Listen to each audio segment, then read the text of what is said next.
ज्येष्ठ अभिनेते सयाजी शिंदे यांनी वृक्षारोपण करून काही झाडं लावलेली होती माण तालुक्यातल्या एका गावामध्ये, परंतु अज्ञात इसमांनी या झाडावरती कुऱ्हाड चालवलेली आहे आणि त्यामुळे शाळेतले विद्यार्थी आणि गावकरी ज्यांनी जपणूक केली होती या झाडांची ते हळहळ व्यक्त करतात।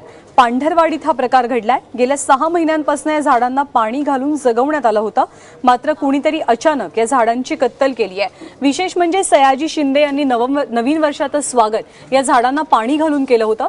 शिवाय शाळेतल्या मुलांनी सुद्धा ही झाडं वाचवण्यासाठी बरीच मेहनत घेतली होती। पुढे 4-5 वर्षांनी जरा व्यवस्थित म्हणजे छान वाटलं असतं जर रस्त्याच्या भोवती झाडे वगैरे आणि जरा रस्त्यानं चालताना सावली वगैरे आले असते ना लोकांना। आणि म्हणजे आज हे केलं लोकांनी चांगलं नाहीच केलं। न्याय द्याच पाहिजे आम्हाला। एवढी झाडं आज सयाजी शिंदेने दिलेली झाडं पोटच्या मुलागत आम्ही जपली। 6 महिने झाले ना, आता रात्री तोडून टाकली। सकाळी गावातली माणसं सगळी लहान मुलं हळाळती ती रडती ती। आणि अभिनेते सयाजी शिंदे यांनी घडलेल्या प्रकाराबद्दल काय म्हटलंय तेही जाणून घेऊया।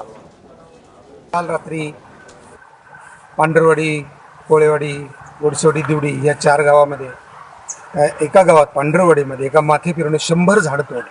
100 झाडांचा खून केला, 100 झाडांचा प्राण घेतला। महाराष्ट्रात माण तालुक्यात सगळ्यात कमी पाऊस पडतो, इथं झाडं लावायची खूप गरज आहे असं वाटलं म्हणून गेल्या वर्षी आम्ही मित्रमंडळी 25,000 झाडं लावली। त्यातली 100 झाडं अचानक एका माथे फिरून तोडली।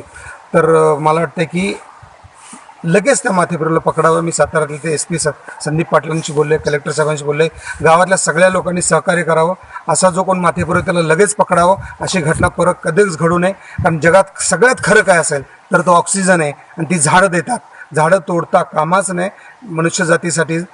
मला काय बोलावं कळत नाही, पण मला सगळ्यांना एक विनंती आहे, झाडं तोडू नका आणि जो तोडतोय त्याला पकडा आणि ही घटना परत घडता कामा नये।